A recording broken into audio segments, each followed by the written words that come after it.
ఉమ్మడి మెదక్ జిల్లా వరప్రదాయనిగా పేరుగాంచినటువంటి సింగూర్ ప్రాజెక్టుకు భద్రతా లోపాలు స్పష్టంగా కనిపిస్తున్నాయి. జూన్ 23న డిఎస్ఆర్‌పి కమిటీ ఆ ప్రాజెక్టును పరిశీలించి తన తుది నివేదికను మాత్రం ప్రభుత్వానికైతే అందజేసినటువంటి పరిస్థితి మనం చూస్తున్నాం. ప్రాజెక్టుకి ఎగువ భాగం ఉన్నటువంటి ప్రాజెక్టు చెందిన ఉన్నటువంటి రివెట్మెంట్ శిథిలావస్థకు చేరుకోవడం, మరమ్మతులకు నోచుకోకపోని కారణంగా పూర్తి స్థాయిలో భద్రతా లోపాలు స్పష్టంగా కనిపిస్తున్నాయంటూ తన నివేదికను మాత్రం డిఎస్ఆర్‌పి కమిటీ ప్రభుత్వానికైతే అందజేసినటువంటి పరిస్థితి. ప్రస్తుతం సింగూర్ ప్రాజెక్టుకైతే భారీ స్థాయిలో ప్రమాదం పొంచి ఉంది. ఏ క్షణంలోనైనా కట్ట తెగిపోయి పూర్తి స్థాయిలో విస్ఫోటనం జరిగే అవకాశం ఉంది కాబట్టి మరమ్మతులకు నోచుకోకపోని కారణంగా పూర్తి స్థాయిలో ప్రమాదం అంచుల సింగూర్ ప్రాజెక్టు దర్శనం ఇస్తుందంటూ కూడా వారు పేర్కొనడం జరిగింది. ఈ అంశానికి సంబంధించి ప్రభుత్వం కూడా పూర్తి స్థాయిలో ఆదేశాలు ఇవ్వలేకపోయినటువంటి ఆ పరిణామ క్రమాన్ని దృష్టించి కూడా పూర్తి స్థాయిలో ప్రస్తుతం అక్కడ ఆందోళన పరిస్థితి నెలకొన్నటువంటి పరిస్థితి మనం చూస్తున్నాం. ప్రాజెక్టు వద్ద ఉన్నటువంటి డ్యూటీలో ఉన్నటువంటి మరికొంతమంది ఇరిగేషన్ అధికారుల నిర్లక్ష్యం కారణంగా ప్రాజెక్టు రివిట్మెంట్ శిథిలావస్థకు చేరుకోవడంతో పాటు పూర్తి స్థాయిలో ప్రమాద భరితాన్ని తలపిస్తున్నప్పటికీ కూడా అక్కడ ఇసుక బస్తాలు వేసి మరి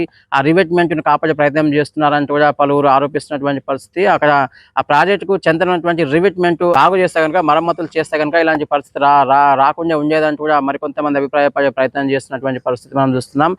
ఆ తాగునీటితో పాటు రైతాంగానికి సాగునీరు అందించేటటువంటి క్రమంలో పూర్తి స్థాయిలో సింగూర్ ప్రాజెక్ట్ అయితే తన దశకాన్ని మొదలుపెట్టినటువంటి పరిస్థితి మనం చూస్తున్నాం. జంట నగరాలకు పూర్తి స్థాయిలో తాగునీరు కటకట తీర్చినటువంటి సింగూర్ ప్రాజెక్టు, మరోవైపు సింగూర్ ఆయకట్టు కింద ఉన్నటువంటి రైతాంగానికి సాగునీటి కటకట తీర్చినటువంటి సింగూర్ ప్రాజెక్ట్ అయితే ప్రస్తుతం ప్రమాద భరితంగా ఉన్నటువంటి పరిస్థితి మనం చూస్తున్నాం. ఇప్పటికే జూన్ 23న డిఎస్ఆర్‌పి కమిటీ విజిటింగ్ చేయడంతో పాటు తన తుది నివేదికలో భద్రతా లోపాలను గుర్తించినటువంటి ఆ కమిటీ ఎట్టకేలకైతే తన రిపోర్ట్ని మాత్రం ప్రభుత్వానికి అందజేసింది. అయినప్పటికీ అక్కడ చర్యలు శూన్యం కావడంతో పాటు మరమ్మతులకు నోచుకొని రివెట్మెంట్ కూలిపోయే దశకు చేరుకున్నటువంటి ఆ పరిణామ క్రమంలో ప్రాజెక్టు ఏ క్షణంలోనైనా తెగిపోయే ప్రమాదం ఉంది. కట్ట తెగిపోయినటువంటి ఆ పరిణామంలో భారీ విస్ఫోటనం జరిగే అవకాశం ఉంది కాబట్టి దిగువన ఉన్నటువంటి నిజాం సాగర్ కూడా ఈ ప్రమాదం పొంచి ఉంది కాబట్టి ఇవి వానాకాలం ఆరంభ దశలోనే ఆ రివిట్మెంట్ బాగోగులు చేసి మరమ్మతులు చేసినట్లయితే పూర్తి స్థాయిలో ప్రమాదం కాస్త తప్పేదంటూ కూడా ఆ నిపుణుల కమిటీ అయితే అభిప్రాయపడుతున్నటువంటి పరిస్థితి మనం చూస్తాం. ప్రస్తుతం ఆ ప్రాజెక్టు పూర్తి స్థాయి నీటి మట్టం 523 అడుగులు కాగా ప్రస్తుతం 520 అడుగులకు ప్రాజెక్ట్ నీటి మట్టం చేరుకుంది. 29 టీఎంసీల నీటి సామర్థ్యంతో నిర్మించినటువంటి సింగూర్ ప్రాజెక్టు ప్రస్తుతం 21 టీఎంసీలకు నీటి నిల్వలు చేరుకున్నటువంటి పరిస్థితి మనం చూస్తున్నాం. ప్రాజెక్టు ఎగువ భాగాన పూర్తి స్థాయిలో ఇన్ఫ్లో వస్తున్నటువంటి ఈ నేపథ్యంలో ప్రాజెక్టు నీటి సామర్థ్యం అయితే క్రమేపీ పెరుగుతున్నటువంటి పరిస్థితి మనం చూస్తున్నాం. అయితే రివిట్మెంట్ చెడిపోయినటువంటి నేపథ్యంలో మరమ్మతులకు నోచుకోకపోవడంతో ప్రాజెక్టు ఏ క్షణంలోనైనా తెగిపోయే ప్రమాదం ఉందంటూ కూడా డిఎస్ఆర్‌పి కమిటీ అయితే నిర్ధారించినటువంటి పరిస్థితి మనం చూస్తున్నాం. మరొక సిడబ్ల్యూసి అధికారులకు సంబంధించి కూడా తన తుది నివేదికను కూడా భద్రతా లోపాలను గుర్తించినటువంటి సిడబ్ల్యూసి సైతం కూడా ఇటీవల కాలంలో ప్రభుత్వానికి అయితే ఒక నివేదిక అందజేసినట్లుగా మనకున్నటువంటి సమాచారం. అయితే డ్యామ్స్ సేఫ్టీ విభాగం సంబంధించి భద్రతా అధికారుల నిర్లక్ష్యం కారణంగా, ఇరిగేషన్ అధికారుల నిర్లక్ష్యం మాటన సింగూర్ ప్రాజెక్టు మాత్రం ప్రమాదం స్థాయికి చేరుకుంది. ప్రమాదం అంచున దర్శనం ఇస్తున్నటువంటి ఈ పనకంలో ప్రజలతో పాటు రైతాంగం తీవ్ర స్థాయిలో ఆగ్రహం వ్యక్తం చేసే ప్రయత్నం చేస్తుంది. మరియు ప్రభుత్వానికి నివేదిక అందినప్పటికీ కూడా ప్రభుత్వం కూడా కొద్దిమేర నిర్లక్ష్యం వహించినటువంటి పరిణామ క్రమంలో ప్రస్తుతం అయితే వానాకాలం తుది దశకు చేరుకుంది. ప్రస్తుతం ఇన్ఫ్లో అయితే కొనసాగుతుంది.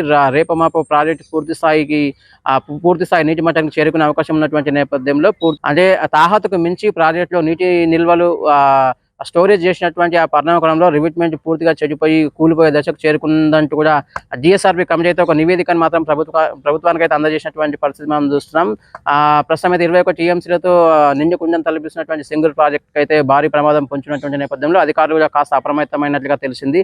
అంటే వానాకాలం ఆరంభ దశలోనే చెడిపోయినటువంటి ఆ రివిట్మెంట్ పూర్తి స్థాయిలో స్టీల్తో పాటు సిమెంట్, అదేవిధంగా సీసన్తో పాటు మరికొన్ని గ్లాసెస్ వినియోగిస్తూ ఆ రివిట్మెంట్ని కనుక మరమ్మతులు చేపట్టినట్లయితే వాళ్ళు ఇసుక బస్తాలు వేసి నీటిని ఆపే అవసరం ఉండేది కాదు. అదే సమయంలో ఇసుక బస్తాలు రోజుల తరబడి ఇసుక బస్తాలు అక్కడ వేసే ప్రయత్నం చేస్తున్నారు, అడ్డు వేసే ప్రయత్నం చేస్తున్నారు. ఆ వాటర్ ఫ్లోటింగ్ బస్తాలు సైతం కరిగిపోయే ప్రమాదం ఉంది కాబట్టి అవన్నీ వేసినా కూడా నీటిలోకి జారుకుపోతున్నాయి. ఈ క్రమంలో రివిట్మెంట్ పూర్తి స్థాయిలో సన్నబడినటువంటి పరిణామ క్రమంలో రివిట్మెంట్ శిథిలావస్థకు చేరుకొని మరమ్మతులకు నోచుకొని కారణంగా మాత్రమే సింగూర్ ప్రాజెక్టు మాత్రం పూర్తి స్థాయిలో ప్రమాద భరిత అంచున చేరినటువంటి పరిస్థితి మనం చూస్తున్నాం. ఈ డిఎస్ఆర్‌పి కమిటీ అయితే సింగూరు ప్రాజెక్టుకు ఏ క్షణంలోనైనా గంజిపడే అవకాశం ఉంది. ఆనకట్ట కొట్టుకుపోయే ప్రమాదం ఉంది కాబట్టి ఖచ్చితంగా ఇప్పటికైనా సత్వర చర్యలు చేపట్టాలి. రివెట్మెంట్ను మరమ్మతులు చేసే విధంగా చర్యలు తీసుకోవాలని కూడా ఇప్పటికే తన నివేదికలో స్పష్టంగా పేర్కొన్నటువంటి పరిస్థితి మనం చూస్తున్నాం. మొత్తానికి ఎన్నో ఏళ్లుగా అటు తాగునీరు సాగునీరు అవసరాలు తీరుస్తున్నటువంటి సింగూరు ప్రాజెక్టు ఉమ్మడి మెదక్ జిల్లాకు ప్రధానంగా పేరుగాంచినటువంటి సింగూరు ప్రాజెక్ట్ ఎట్టకేలకైతే ప్రమాదం అంచున దర్శనమిస్తున్నటువంటి నేపథ్యంలో అధికారులతో పాటు ఇక్కడ స్థానికులు సైతం తీవ్ర స్థాయిలో ఆందోళన వ్యక్తం చేస్తున్నటువంటి పరిస్థితి మనం చూస్తున్నాం. ఎట్టకేలకైతే dam safety review panel committee అయితే ఎట్టకేలకైతే బాంబు పేల్చింది. సింగూరు ప్రాజెక్టు భద్రతా లోపాలు కనిపిస్తున్నాయి. సింగూరు ప్రాజెక్టు పై భద్రతా లోపాలు స్పష్టంగా ఉన్నటువంటి నేపథ్యంలో సింగూరు ప్రాజెక్టు ప్రమాదంలో ఉంది అంటూ కూడా వారు ఒక కమిటీ ఒక బాంబు పేల్చినటువంటి పరిస్థితి మనం చూస్తున్నాం. మొత్తానికి భద్రతా లోపాలు స్పష్టంగా కనిపించినటువంటి ఆ పరిణామక్రమంలో డిఎస్ఆర్పి కమిటీ మాత్రం ఎట్టకేలకైతే తన తుది నివేదికను ప్రభుత్వానికి అందజేసింది. ప్రభుత్వం కూడా ఈ అంశంకు సంబంధించి క్షుణ్ణంగా పరిశీలించి ఆ చెడిపోయినటువంటి రివెట్మెంట్ను మరమ్మతులు చేపట్టడంతో పాటు ప్రాజెక్టు ఉన్నటువంటి వాటర్ కెపాసిటీ కొద్దిమేర తగ్గిస్తే తప్ప ప్రాజెక్టు పూర్తి స్థాయిలో పూర్వ వైభవం వచ్చే అవకాశం లేకపోలేదు. మరోవైపు ప్రాజెక్టు ప్రస్తుతం క్రమేపీ నిండుతున్నటువంటి పరిణామక్రమంలో కొద్దిమేర నీటి నిల్వలను తగ్గించి మరీ కిందికి దిగువకు విడుదల చేసి మరీ రివెట్మెంట్ను కాపాడినట్లయితే రివెట్మెంట్ను మరమ్మతులు చేసినట్లయితే ప్రాజెక్టుకు వచ్చేటటువంటి ప్రమాదం తప్ప అవకాశం ఉందంటూ మరికొంతమంది అయితే అభిప్రాయపడుతున్నటువంటి పరిస్థితి మనం చూస్తాం. Over to studio.